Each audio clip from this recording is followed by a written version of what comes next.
gimana kalau saya pernah ada momen dimana meragukan Allah dan kembali meyakininya ketika lebih mendalam ingin mencari tahu tentang Islam.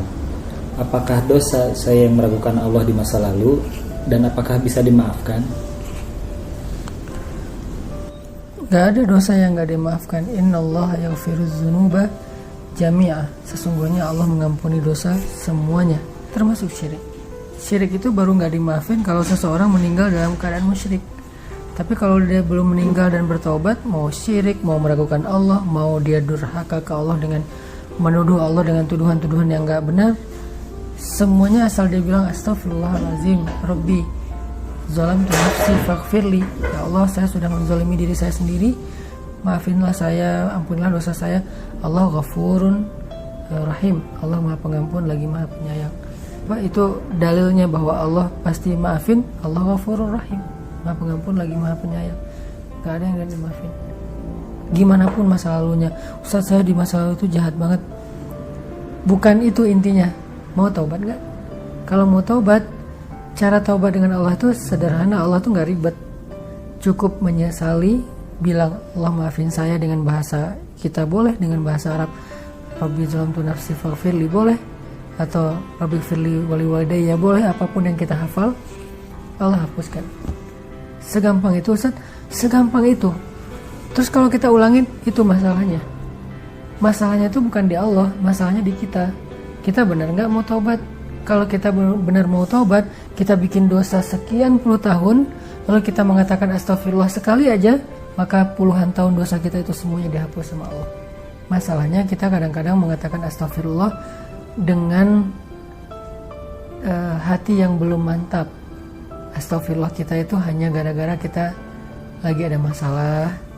Astagfirullah kita itu hanya sepintas aja, terus nggak dilanjutin dalam amal-amal soleh. Akhirnya taubat kita belum nasuha, belum sempurna.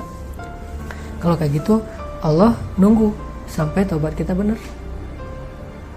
Astagfirullahaladzim, udah Allah hapuskan, diulangi lagi. Ya Allah, ya udah Allah tunggu sampai kita benar-benar ninggalin dosa itu, nggak ngulangin lagi, dan meninggal dalam keadaan sudah meninggalkan dosa tersebut. Itu kan dilihat akhirnya ya.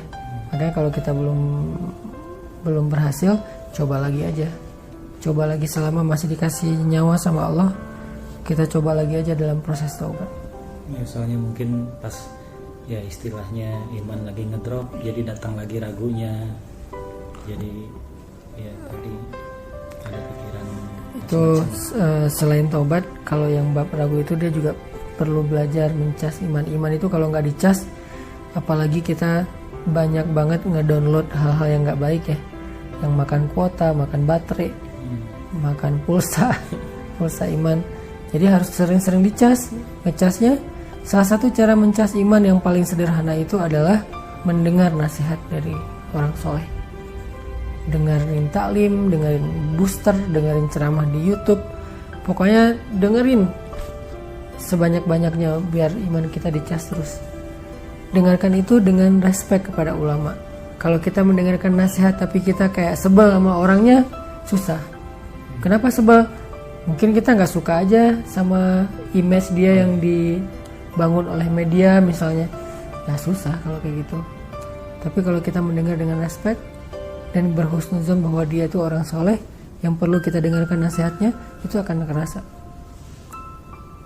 Pernah nggak dengar ceramah ke orang yang menurut Inong biasa aja, ceramahnya tuh bagus tapi kayak nggak berasa.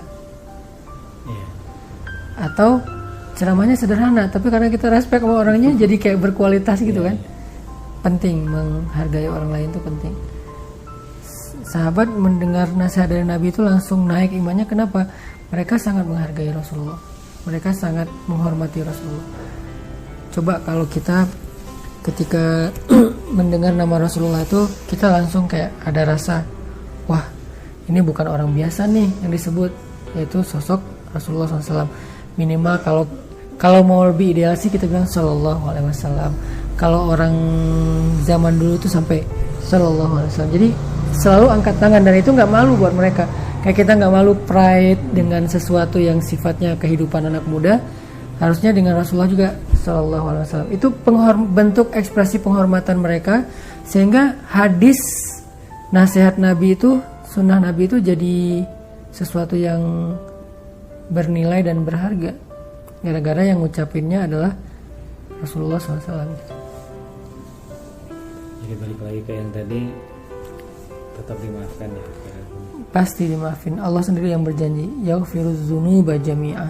Allah mengampuni semua dosa, sehingga Allah katakan la taqnatu min rahmatillah, jangan berputus asa dari rahmat Allah. Maksud berputus asa di sini, berputus asa minta ampun, berputus asa untuk taubat, berburuk sangka seolah-olah dosanya udah nggak keampunin lagi, itu namanya berputus asa. La taqnatu.